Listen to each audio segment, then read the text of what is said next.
is replication in bacteriophage। ठीक है, सो bacteriophage ਆਪਾਂ ਕੱਲ ਆਲਰੇਡੀ ਕਰ ਚੁੱਕੇ ਹਾਂ। ਬੈਕਟੀਰੀयोफेज ਕੀ ਹੁੰਦੇ ਨੇ? the viruses that infect bacteria, जो कि बैक्टीरिया ਨੂੰ ਇਨਫੈਕਟ ਕਰਦੇ ਆ। ठीक है, बैक्टीरियल वायरस। तो ये जस्ट ब्रीफ जी इंट्रोडक्शन ही अगेन ਦਿੱਤੀ ਹੋਈ ਹੈ ਕਿ ਬੈਕਟੀਰੀयोफेज ਕੀ ਹੁੰਦੇ ਨੇ। ਸੋ ਬੈਕਟੀਰੀयोफेज ਦੇ ਵਿੱਚ ਜਿਹੜਾ ਇਹ ਇਨਫੈਕਸ਼ਨ ਸਾਈਕਲ ਹੁੰਦਾ ਆ, this infection cycle and its replication is divided into two different cycles। ठीक है, ਇਹਨਾਂ ਦੋ ਸਾਈਕਲਸ ਨੂੰ ਆਪਾਂ ਕਹਿੰਦੇ ਆ lytic cycle and lysogenic cycle. ਸੋ ਦੋ ਤਰੀਕੇ ਦੇ ਨਾਲ ਜਿਹੜੇ ਬੈਕਟੀਰੀयोफेज ਨੇ, ਦੋ ਤਰੀਕੇ ਦੇ ਨਾਲ ਇਹ ਰੈਪਲੀਕੇਟ ਕਰਦੇ ਆ। ਇਹ ਦੋ ਜਿਹੜੇ ਮੈਥਡ ਨੇ, ਇਹਨਾਂ ਦੋਨੋਂ ਮੈਥਡਸ ਨੂੰ ਕਹਿੰਦੇ ਆ, ਇੱਕ ਨੂੰ ਕਹਿੰਦੇ ਆ lytic cycle and lysogenic cycle. Lytic means lysis, lysis, lytic तो याद रखना है लिसिस। लिसिस का मतलब होता है ब्रेक डाउन, ब्रेक करना। ठीक है, तोड़ना, उन्होंने कहने लिसिस हो गई ओदी। ठीक है, सैल नू ब्रेक करना, उन्होंने कहने लिसिस हो गई। सो लिटिक साइकिल दे विच एक्चुअल दे विच की हुंदा है, जो आपां पहला वायरस की रेप्लीकेशन पढ़ चुके हैं, सेम सारे स्टैप वही होणगे। अटैचमेंट होएगी, अटैचमेंट तो बाद दैन एक्सपोजर हो गया कि आरएनए रिलीज हो जाएगा। एक्सपोजर होने तो बाद रेप्लीकेशन वाला स्टेप आ गया, देन असेंबलेज वाला आ गया, असेंबलेज तो बाद रिलीज वाला स्टेप आ गया। सो लिटिक साइकिल दे विच की है, रिलीज स्टेप जदों होएगा तो रिलीज कदों हुंदे ने बैक्टीरियोफेज। क्योंकि तुहानू पता है बैक्टीरिया की ने यूनिसैलुलर ऑर्गेनिज्म ने ना, एक ही सैल होएगा इहदे विच। प्लांट्स की तरह जिद्दां मैं तुहानू TMV टोबैको मोजाइक वायरस की आपां रेप्लीकेशन कीती है, तो उहदे विच मैं तुहानू कहा सी कि वो एक सैल तो नैक्सट सैल ਨੂੰ ਇਨਫੈਕਟ ਕਰਨਗੇ, मूव ਕਰਨਗੇ। बट बैक्टीरियोफेज ਵਿੱਚ ਤਾਂ ਇਦਾਂ ਦੀ ਕੋਈ ਚੀਜ਼ ਨਹੀਂ ਹੈ। बैक्टीरिया ਜਿਹੜਾ ਹੈਗਾ ਉਹ ਤਾਂ यूनिसैलुलर ऑर्गेनिज्म है। ਤਾਂ ਐਕਚੁਅਲ ਦੇ ਵਿੱਚ ਉਹ ਕੀ ਕਰਨਗੇ, ਲਿਟਿਕ ਸਾਈਕਲ ਦੇ ਵਿੱਚ ਜਿਹੜੇ बैक्टीरियोफेज ਨੇ, ਜਿਹੜੇ bacteria virus bacteriophage lytic cycle ਦੇ ਥਰੂ ਰੈਪਲੀਕੇਟ ਕਰਦੇ ਆ, ਮਲਟੀਪਲਾਈ ਕਰਦੇ ਆ। ਉਹ ਕੀ ਕਰਦੇ ਨੇ, ਲਿਸਿਸ ਦਾ ਮੈਂ ਤੁਹਾਨੂੰ ਮੀਨਿੰਗ ਸਮਝਾਇਆ ਹੈ, ਬ੍ਰੇਕ ਡਾਊਨ। ਉਹ ਸੈੱਲ ਨੂੰ ਜਾਂ ਲਿਸਿਸ ਤੋਂ ਸਮਝ ਲਓ ਕਿਲ ਕਰਨਾ, ਉਹ ਬੈਕਟੀਰੀਆ ਦੇ ਸੈੱਲ ਨੂੰ ਕਿਲ ਕਰ ਦਿੰਦੇ ਨੇ। ਐਂਡ ਤੇ ਜਦੋਂ ਰਿਲੀਜ਼ ਹੁੰਦੇ ਨੇ ਨਾ, ਰਿਲੀਜ਼ ਉਹ ਕਿੱਦਾਂ ਹੋਣਗੇ, ਬਰਸਟ ਕਰ ਦੇਣਗੇ, ਕਿਲ ਕਰ ਦੇਣਗੇ ਬੈਕਟੀਰੀਆ ਨੂੰ। ਔਰ ਉਹਦੇ ਵਿੱਚੋਂ ਕਾਫੀ ਨੰਬਰ ਦੇ ਵਿੱਚ ਜਿਹੜੇ ਬੈਕਟੀਰੀयोफेज ਨੇ, ਜਿਹੜੀਆਂ ਪ੍ਰੋਜੈਨੀ ਬਣੀਆਂ ਸੀ, ਉਹ ਰਿਲੀਜ਼ ਹੋ ਜਾਣਗੀਆਂ। ਸੋ ਉਸ ਸਾਈਕਲ ਨੂੰ ਆਪਾਂ ਕਹਿੰਦੇ ਆ ਲਿਟਿਕ ਸਾਈਕਲ। ਸੋ ਲਿਟਿਕ ਸਾਈਕਲ ਤੋਂ ਯਾਦ ਰੱਖਣਾ, in which the bacterial cell is killed by bacteriophage. So bacteria ਨੂੰ ਉਹਨਾਂ ਨੇ ਕਿਲ ਕਰ ਦਿੱਤਾ, ਕਿਲ ਕਰਕੇ ਫਿਰ ਉਹ ਬਾਹਰ ਨਿਕਲਿਆ ਉਹਨਾਂ ਚੋਂ। ਠੀਕ ਹੈ, ਸੋ ਲਾਈਸੋਜੈਨਿਕ ਸਾਈਕਲ ਦੇ ਵਿੱਚ ਕੀ ਹੈ, ਇਹਦੇ ਵਿੱਚ ਦੋ ਤਿੰਨ ਸਟੈਪ ਤਾਂ ਸੇਮ ਹੀ ਨੇ ਲਿਟਿਕ ਸਾਈਕਲ ਐਂਡ ਲਾਈਸੋਜੈਨਿਕ ਦੇ ਵਿੱਚ। Attachment with the cell, then ਉਹਦੇ ਵਿੱਚ ਆ ਗਿਆ ਕਿ ਜੈਨੇਟਿਕ ਮਟੀਰੀਅਲ ਨੂੰ ਇੰਜੈਕਟ ਕੀਤਾ ਇਹਨਾਂ ਨੇ ਸੈਲ ਦੇ ਅੰਦਰ। ਇੰਜੈਕਟ ਕਰਨ ਤੋਂ ਬਾਅਦ ਜਿੱਥੇ ਆਪਾਂ ਰੈਪਲੀਕੇਸ਼ਨ ਟਰਮ ਯੂਜ਼ ਕਰਦੇ ਸੀ ਨਾ ਲਿਟਿਕ ਸਾਈਕਲ ਦੇ ਵਿੱਚ, ਕਿ ਉਹ ਰੈਪਲੀਕੇਟ ਹੋਣਾ ਸ਼ੁਰੂ ਕਰ ਦਿੰਦੇ ਨੇ। ਲਾਈਸੋਜੈਨਿਕ ਸਾਈਕਲ ਦੇ ਵਿੱਚ ਐਕਚੁਅਲ ਦੇ ਵਿੱਚ ਕੀ ਹੁੰਦਾ ਆ ਕਿ ਜਿਹੜੇ बैक्टीरियोफेज ਨੇ ਇਹ ਰੈਪਲੀਕੇਸ਼ਨ ਨਹੀਂ ਕਰਦੇ, ਇਹ ਬੈਕਟੀਰੀਆ ਦੇ ਡੀਐਨਏ ਦੇ ਵਿੱਚ ਆਪਣਾ ਡੀਐਨਏ ਇਨਕੋਰਪੋਰੇਟ ਕਰ ਦਿੰਦੇ ਆ। बैक्टीरियल डीएनए ਦੇ ਵਿੱਚ ਆਪਣਾ ਡੀਐਨਏ ਇਨਕੋਰਪੋਰੇਟ ਕਰਨਗੇ। ਔਰ ਉਸ time mixture of bacterial DNA and virus DNA, ਉਸ ਡੀਐਨਏ ਨੂੰ ਆਪਾਂ ਕਹਿੰਦੇ ਆ प्रोफेज। प्रोफेज ਟਰਮ ਉਹਦੇ ਲਈ ਯੂਜ਼ ਕਰਨੇ ਆ। ਔਰ ਉਸ ਕੰਡੀਸ਼ਨ ਦੇ ਵਿੱਚ ਕੀ ਹੁੰਦਾ ਆ ਕਿ ਉਹ बैक्टीरियल डीएनए ਦੇ ਵਿੱਚ ਇਨਕੋਰਪੋਰੇਟ ਹੋ ਕੇ ਉਹਨੂੰ ਕਿਲ ਨਹੀਂ ਕਰਨਗੇ, ਜਸਟ ਉੱਥੇ ਸਾਇਲੈਂਟਲੀ ਜਾ ਕੇ ਆਪਣਾ ਡੀਐਨਏ बैक्टीरिया ਦੇ ਡੀਐਨਏ ਦੇ ਨਾਲ ਅਟੈਚ ਕਰ ਦੇਣਗੇ। ਫਿਰ ਕੀ ਹੁੰਦਾ ਹੈ, ਜਦੋਂ बैक्टीरिया ਮਲਟੀਪਲਾਈ ਕਰਦਾ ਹੈ, ਬਾਈ बैक्टीरिया ਦੇ ਵਿੱਚ ਮਲਟੀਪਲੀਕੇਸ਼ਨ ਕਿੱਦਾਂ ਹੁੰਦੀ ਹੈ, ਬਾਈ binary fashion.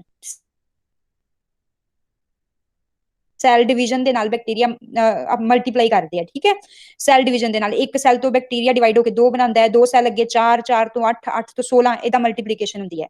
So it means ਕਿ ਜਦੋਂ बैक्टीरिया ਸੈਲ ਮਲਟੀਪਲਾਈ ਕਰ ਰਿਹਾ ਹੈ ਤਾਂ ਕਿਉਂਕਿ ਵਾਇਰਸ ਦਾ ਜਿਹੜਾ ਹੈਗਾ ਸੀ ਡੀਐਨਏ, ਉਹ बैक्टीरिया ਦੇ ਡੀਐਨਏ ਦੇ ਵਿੱਚ ਹੀ ਪਿਆ, ਤਾਂ ਇਟ ਮੀਨਸ ਵਾਇਰਸ ਦਾ ਡੀਐਨਏ ਵੀ ਮਲਟੀਪਲਾਈ ਕਰੀ ਜਾ ਰਿਹਾ ਹੈ। ਸੋ ਵਾਇਰਸ ਜਿਹੜਾ ਹੈਗਾ ਆ ਉਹ, ਜਾਂ ਵਾਇਰਸ ਦਾ ਡੀਐਨਏ ਰੈਪਲੀਕੇਸ਼ਨ ਕਰਕੇ ਅੱਗੇ ਪ੍ਰੋਜਨੀ ਨਹੀਂ ਬਣਾ ਰਿਹਾ ਆਪਣੀਆਂ, ਕਿਲ ਨਹੀਂ ਕਰ ਰਿਹਾ बैक्टीरिया ਨੂੰ। ਕੀ ਕਰ ਰਿਹਾ ਉਹ, बैक्टीरिया ਦੇ ਨਾਲ ਉਹਦਾ ਡੀਐਨਏ ਵੀ ਮਲਟੀਪਲਾਈ ਕਰੀ ਜਾ ਰਿਹਾ। ਸੋ ਮੀਨਸ ਬੈਕਟੀਰੀਆ ਦੀਆਂ ਕਿੰਨੀਆਂ ਸਾਰੀਆਂ ਪ੍ਰੋਜੈਨੀ ਨੂੰ ਇਨਫੈਕਟ ਕਰ ਦਿੱਤਾ ਉਹਨਾਂ ਨੇ। ਠੀਕ ਹੈ, ਸੋ ਇਸ ਲਾਈਫ ਸਾਈਕਲ ਨੂੰ ਆਪਾਂ ਕਹਿੰਦੇ ਆ ਲਾਈਸੋਜੈਨਿਕ। ਸੋ ਲਾਈਸੋਜੈਨਿਕ ਦੇ ਵਿੱਚ ਕੀ ਹੈ, ਬੈਕਟੀਰੀਅਲ ਸੈੱਲ ਦੀ ਡੈਥ ਨਹੀਂ ਹੋ ਰਹੀ, ਬੈਕਟੀਰੀਅਲ ਸੈੱਲ ਕਿਲ ਨਹੀਂ ਹੋ ਰਿਹਾ ਬਾਈ ਬੈਕਟੀਰੀਓਫੇਜ। ਸੋ ਇਹਨੂੰ ਆਪਾਂ ਡਿਟੇਲ ਦੇ ਵਿੱਚ ਕਰਾਂਗੇ ਅੱਗੇ ਵਿਦ ਡਾਇਗਰਾਮ, ਤੁਹਾਨੂੰ ਜ਼ਿਆਦਾ ਸਮਝ ਆਏਗਾ। ਸੋ ਬਰੀਫ ਜੇ ਆਪਾਂ ਇਹ ਕਰ ਲਈਏ, ਸੋ ਬੈਕਟੀਰੀਓਫੇਜ ਜਿਹੜੇ ਹੈਗੇ ਨੇ, ਕਹਿੰਦੇ ਕਿ ਮੇਨ ਇਹਨਾਂ ਦੇ ਵਿੱਚ ਆਪਾਂ ਨੂੰ ਪਤਾ ਹੀ ਹੈ ਕਿ ਜੈਨੇਟਿਕ ਮਟੀਰੀਅਲ ਦੋਨੋਂ ਹੀ ਹੋ ਸਕਦੇ ਆ, ਡੀਐਨਏ ਵੀ ਐਂਡ ਆਰਐਨਏ ਵੀ। ਠੀਕ ਹੈ, ਸੋ ਇਹਦੇ ਵਿੱਚ ਮੈਂ ਤੁਹਾਨੂੰ ਦੱਸਿਆ ਸੀ ਕਿ 75% ਜਿਹੜਾ ਹੈਗਾ ਆ ਜੈਨੇਟਿਕ ਮਟੀਰੀਅਲ ਜਿਹੜਾ ਹੈਗਾ 75 ਬੈਕਟੀਰੀਓਫੇਜ ਦੇ ਵਿੱਚ ਡੀਐਨਏ ਹੁੰਦਾ ਹੈ। Okay, so it means maximum ਜਿਹੜਾ ਬੈਕਟੀਰੀਓਫੇਜ ਹੈਗੇ ਨੇ ਉਹਨਾਂ ਦਾ ਜੈਨੇਟਿਕ ਮਟੀਰੀਅਲ ਡੀਐਨਏ ਹੈ। ਓਕੇ, ਉਸ ਤੋਂ ਬਾਅਦ ਕਹਿੰਦੇ ਕਿ ਜਿਹੜੇ ਬੈਕਟੀਰੀਓਫੇਜ ਨੇ, ਮੈਂ ਤਾਂ ਤੁਹਾਨੂੰ ਇੱਕ ਮੇਨ ਦੱਸਿਆ ਸੀ ਕਿ ਬੈਕਟੀਰੀਓਫੇਜ ਦਾ ਜਿਹੜਾ ਸਟਰਕਚਰ ਹੈ ਟੈਡਪੋਲ ਲਾਈਕ ਹੈ। ਸੋ ਕਹਿੰਦੇ ਕਿ ਜਿਹੜੇ ਬੈਕਟੀਰੀਓਫੇਜ ਨੇ ਇਹਨਾਂ ਦਾ ਸਟਰਕਚਰ ਆਈਕੋਸਾਹੀਡਰਲ ਵੀ ਹੋ ਸਕਦਾ ਹੈ, ਲਾਈਕ ਦਿਸ, ਇਹ ਵਾਲਾ ਸਟਰਕਚਰ। ਫਿਲਾਮੈਂਟਸ ਵੀ ਹੋ ਸਕਦੇ ਨੇ, ਲਾਈਕ ਦਿਸ, ਫਿਲਾਮੈਂਟਸ ਸਟਰਕਚਰ ਵੀ ਹੋ ਸਕਦਾ ਇਹਨਾਂ ਦਾ। And tail and head again that is tadpole shape, so ਇਹ ਵਾਲੀ, ਸੋ ਟੈਡਪੋਲ ਸ਼ੇਪ ਵੀ ਹੋ ਸਕਦੀ ਹੈ। ਸੋ ਇਹਨਾਂ ਤਿੰਨ ਸ਼ੇਪਸ ਦੇ ਵਿੱਚ ਜਿਹੜੇ ਬੈਕਟੀਰੀਓਫੇਜ ਨੇ, ਬੈਕਟੀਰੀਅਲ ਵਾਇਰਸ ਨੇ, ਉਹ ਪ੍ਰੈਜ਼ੈਂਟ ਹੁੰਦੇ ਆ। Okay, then so next is bacteriophage infection ਔਰ ਬੈਕਟੀਰੀਓਫੇਜ ਰੈਪਲੀਕੇਸ਼ਨ। ਸੋ ਜਿਹੜੀ ਰੈਪਲੀਕੇਸ਼ਨ ਹੈ ਕਿੱਦਾਂ ਕਰਦੇ ਆ, ਇਹਨੂੰ ਆਪਾਂ ਹੁਣ ਡਿਟੇਲ ਦੇ ਵਿੱਚ ਕਰਾਂਗੇ ਲਿਟਿਕ ਐਂਡ ਲਾਈਸੋਜੈਨਿਕ ਸਾਈਕਲ ਨੂੰ। ਸੋ ਲਿਟਿਕ ਐਂਡ ਲਾਈਸੋਜੈਨਿਕ ਸਾਈਕਲ ਦੇ ਵਿੱਚ ਕੀ ਹੈ, ਮੇਨ ਜਿਹੜਾ ਕਹਿੰਦੇ ਕਿ ਅਸੀਂ ਇਹਦੇ ਵਿੱਚ ਸਟੱਡੀ ਕਰ ਰਹੇ ਹਾਂ ਲੈਂਬੜਾ ਫੇਜ। ਲੈਂਬੜਾ ਫੇਜ ਬੈਕਟੀਰੀਓਫੇਜ ਹੈ ਜਿਹੜਾ ਕਿ ਈ ਕੋਲਾਈ ਬੈਕਟੀਰੀਆ ਨੂੰ ਇਨਫੈਕਟ ਕਰਦਾ ਆ। ਠੀਕ ਹੈ, ਔਰ ਇਹਦੇ ਵਿੱਚ ਦੋਨੋਂ ਤਰੀਕਿਆਂ ਦਾ ਲਾਈਫ ਸਾਈਕਲ ਹੁੰਦਾ, ਲਿਟਿਕ ਨਾਲ ਵੀ ਇਹ ਰੈਪਲੀਕੇਟ ਕਰਦਾ ਹੈ, ਲਾਈਸੋਜੈਨਿਕ ਸਾਈਕਲ ਦੇ ਨਾਲ ਵੀ ਰੈਪਲੀਕੇਟ ਕਰਦਾ ਹੈ। So first is lytic cycle. So ਇਸ ਡਾਇਆਗ੍ਰਾਮ ਤੋਂ ਆਪਾਂ ਕਲੀਅਰਲੀ ਸਮਝਾਂਗੇ ਲਿਟਿਕ ਸਾਈਕਲ ਦੇ ਵਿੱਚ ਕੀ ਹੋ ਰਿਹਾ ਹੈ। ਦੇਖੋ, this is the bacterial cell. ਠੀਕ ਹੈ, ਬੈਕਟੀਰੀਅਲ ਸੈੱਲ, ਇਹ ਬੈਕਟੀਰੀਆ ਦਾ ਡੀਐਨਏ ਹੈ, genetic material.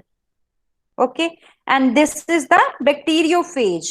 Bacteriophage, tadpole like bacteriophage which is attached on the bacterial cell surface, bacterial ਦੇ cell ਦੇ ਉੱਪਰ attach ਹੋ ਗਿਆ ਹੈ।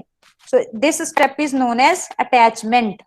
first step attachment, then attachment ਤੋਂ ਬਾਅਦ ਕੀ ਹੋਇਆ, second step entry। so bacteriophage ਕੀ ਕਰਦਾ ਆ, bacteriophage ਦੇ ਵਿੱਚ ਕੀ ਹੁੰਦਾ ਹੈ, ਕੰਪਲੀਟ ਵਾਇਰਸ ਪਾਰਟੀਕਲ ਹੈ ਜਿਹੜਾ head, tail and tail fibres ਔਰ genetic material, complete virus particle ਅੰਦਰ ਐਂਟਰ ਨਹੀਂ ਕਰਦਾ। ਜਸਟ ਕੀ ਹੈ, ਮੈਂ ਤੁਹਾਨੂੰ ਕੱਲ ਦੱਸਿਆ ਸੀ ਨਾ ਉਹਦੇ ਵਿੱਚ ਟੇਲ ਫਾਈਬਰ ਅਟੈਚਮੈਂਟ ਦੇ ਵਿੱਚ ਹੈਲਪ ਕਰਦੇ ਨੇ। ਦੈਨ ਨੀਚੇ ਸਪਾਈਕਸ ਪ੍ਰੈਜ਼ੈਂਟ ਹੁੰਦੇ ਆ, ਸਪਾਈਕ ਜਿਹੜੇ ਹੈਗੇ ਆ ਉਹ ਇਹਦੇ ਵਿੱਚ ਹੋਲ ਕ੍ਰੀਏਟ ਕਰਨ ਦੇ ਵਿੱਚ ਹੈਲਪ ਕਰਦੇ ਆ ਬੈਕਟੀਰੀਅਲ ਦੀ ਸੈੱਲ ਵਾਲ ਦੇ ਵਿੱਚ। ਐਂਡ ਇਸ ਤੋਂ ਇਲਾਵਾ ਇਹਨਾਂ ਦੇ ਵਿੱਚ ਲਾਈਸੋਜ਼ਾਈਮ ਵੀ ਪ੍ਰੈਜ਼ੈਂਟ ਹੁੰਦਾ ਹੈ। Lysozyme is an enzyme which also helps to break the cell wall of bacterium। ਠੀਕ ਹੈ, ਸੋ ਬੈਕਟੀਰੀਓਫੇਜ ਦੇ ਵਿੱਚ ਲਾਈਸੋਜ਼ਾਈਮ ਕੀ ਹੈ, ਐਂਜ਼ਾਈਮ ਦਾ ਨਾਮ ਹੈ ਜਿਹੜਾ ਕਿ ਬੈਕਟੀਰੀਆ ਦੀ ਸੈੱਲ ਵਾਲ ਨੂੰ ਰਪਚਰ ਕਰਨ ਦੇ ਵਿੱਚ ਹੈਲਪ ਕਰਦਾ ਆ।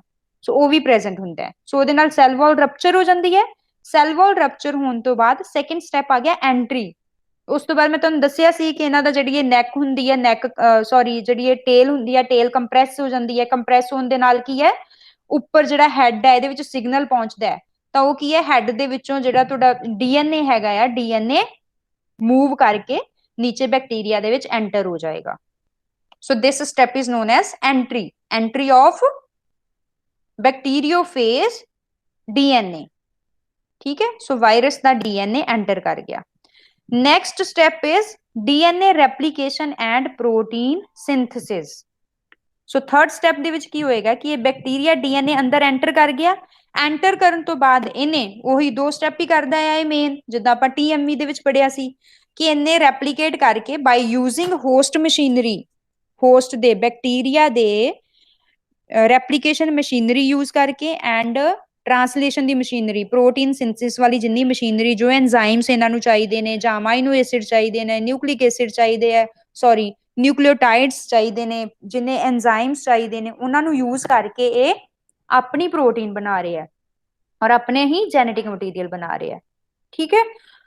ਸੋ ਡੀਐਨਏ ਉਹਨੂੰ ਆਪਾਂ ਕਹਿੰਦੇ ਆ DNA replication and protein synthesis. So DNA ਦੀ ਰੈਪਲੀਕੇਸ਼ਨ ਹੋ ਗਈ, ਮਲਟੀਪਲ ਕਾਪੀਜ਼ ਬਣ ਗਈਆਂ ਐਂਡ ਇਹ ਮਲਟੀਪਲ ਪ੍ਰੋਟੀਨ ਬਣ ਗਈਆਂ। ਪਰ ਇਹ ਪ੍ਰੋਟੀਨ ਕਿਹੜੀਆਂ ਬਣੀਆਂ ਨੇ? ਵਾਇਰਸ ਦੀ ਪ੍ਰੋਟੀਨ, ਕੈਪਸਿਡ ਦੀ ਪ੍ਰੋਟੀਨ ਬਣੀ ਹੈ।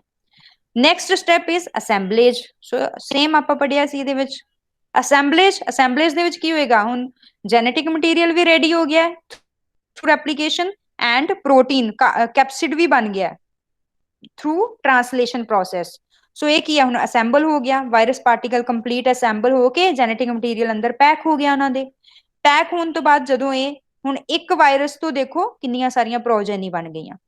ਜਦੋਂ ਇਹ ਕਾਫੀ ਸਾਰੀਆਂ ਪ੍ਰੋਜੈਨੀ ਬਣ ਜਾਂਦੀਆਂ ਨੇ ਤੇ ਇਹਨਾਂ ਦੇ ਵਿੱਚ ਕੁਝ ਐਂਜ਼ਾਈਮਸ ਲਾਸਟ ਤੇ ਕਹਿੰਦੇ ਕਿ ਇਹਨਾਂ ਦੀ ਜਿਹੜੀ ਜੀਨਸ ਨੇ ਜਦੋਂ ਰੈਪਲੀਕੇਸ਼ਨ ਹੁੰਦੀ ਹੈ ਤੇ ਕੁਝ ਜੀਨਸ ਇਦਾਂ ਦੇ ਹੁੰਦੇ ਆ ਜਿਹੜੇ ਕਿ ਇਸ ਟਾਈਪ ਦੇ ਐਂਜ਼ਾਈਮ ਬਣਾਉਂਦੇ ਆ ਜਿਹੜੇ ਕਿ ਸੈੱਲ ਵਾਲ ਨੂੰ ਰਪਚਰ ਕਰਨ ਦੇ ਵਿੱਚ ਹੈਲਪ ਕਰਦੇ ਆ। ਸੋ ਇਹ ਬੈਕਟੀਰੀਆ ਦੀ ਕੁਝ ਇਟ ਮੀਨਸ ਕਿ ਬੈਕਟੀਰੀਓਫੇਜ ਜਿਹੜੇ ਬਣੇ ਆ, ਪ੍ਰੋਜੈਨੀ ਬਣੀਆਂ ਨੇ, ਇਹ ਕੁਝ ਐਂਜ਼ਾਈਮਸ ਰਿਲੀਜ਼ ਕਰਦੇ ਆ ਜਿਹੜੇ ਕਿ ਬੈਕਟੀਰੀਆ ਦੀ ਸੈੱਲ ਵਾਲ ਨੂੰ ਰਪਚਰ ਕਰ ਦਿੰਦੇ ਆ। ਜਦੋਂ ਬੈਕਟੀਰੀਆ ਸੈੱਲ ਵਾਲ ਰਪਚਰ ਹੋ ਜਾਂਦੀ ਹੈ ਤਾਂ ਇਹਨਾਂ ਦੇ ਅੰਦਰ ਕੀ ਹੈ? ਪਾਣੀ ਐਂਟਰ ਹੋਣਾ ਸ਼ੁਰੂ ਹੋ ਜਾਂਦਾ ਹੈ, ਵਾਟਰ ਇਨਸਾਈਡ ਮੂਵ ਕਰਨਾ ਸ਼ੁਰੂ ਹੁੰਦਾ ਹੈ। ਸੋ ਹੁਣ ਪਾਣੀ ਅੰਦਰ ਚਲਾ ਗਿਆ ਐਂਡ ਆਲਰੇਡੀ ਕਿੰਨੇ ਸਾਰੇ ਬੈਕਟੀਰੀਓਫੇਜ ਅੰਦਰ ਪ੍ਰੈਜ਼ੈਂਟ ਨੇ ਤੇ ਇਹਦੇ ਕਰਕੇ ਕੀ ਹੋਏਗਾ ਕਿ ਸੈੱਲ ਜਿਹੜਾ ਹੈਗਾ ਐਕਸਪੈਂਡ ਹੋ ਜਾਏਗਾ। ਬੈਕਟੀਰੀਆ ਤਾਂ ਡੈਥ ਹੋ ਗਈ ਐਂਡ ਨਾਲ ਹੀ ਕੀ ਹੈ? ਸੋ ਲਿਸਿਸ ਲਿਖਿਆ ਨਾ, ਲਿਸਿਸ ਮੀਨਸ ਕਿਲ ਕਰ ਦਿੱਤਾ ਉਹਨਾਂ ਨੇ ਬੈਕਟੀਰੀਅਲ ਸੈੱਲ ਨੂੰ। ਸੋ ਬੈਕਟੀਰੀਆ ਸੈੱਲ ਕਿਲ ਹੋ ਗਿਆ ਐਂਡ ਜਿਹੜੇ ਬੈਕਟੀਰੀਓਫੇਜ ਸੀ ਉਹ ਬਾਹਰ ਸਾਰੇ ਨਿਕਲ ਆਏ, ਰਿਲੀਜ਼ ਹੋ ਗਏ। ਰਿਲੀਜ਼ ਹੋਣ ਤੋਂ ਬਾਅਦ ਹੀ ਅਗੇਨ ਕਿਸੇ ਹੋਰ ਸੈੱਲ ਨੂੰ ਪਕੜਨਗੇ, ਉਹਦੇ ਤੇ ਜਾ ਕੇ ਸੇਮ ਆਪਣਾ ਜਿਹੜੀ ਇਹ ਪ੍ਰੋਸੈਸ ਹੈ ਲਿਟਿਕ ਸਾਈਕਲ ਦੀ, ਇਹਨੂੰ ਦੁਬਾਰਾ ਤੋਂ ਰਿਪੀਟ ਕਰਨਗੇ। ਇਸ ਤਰੀਕੇ ਦੇ ਨਾਲ ਇਹ ਕੰਟੀਨਿਊਸਲੀ ਲਿਟਿਕ ਸਾਈਕਲ ਦੇ ਨਾਲ ਮਲਟੀਪਲਾਈ ਕਰਦੇ ਆ ਐਂਡ ਇਨਫੈਕਸ਼ਨ ਕਰਦੇ ਆ।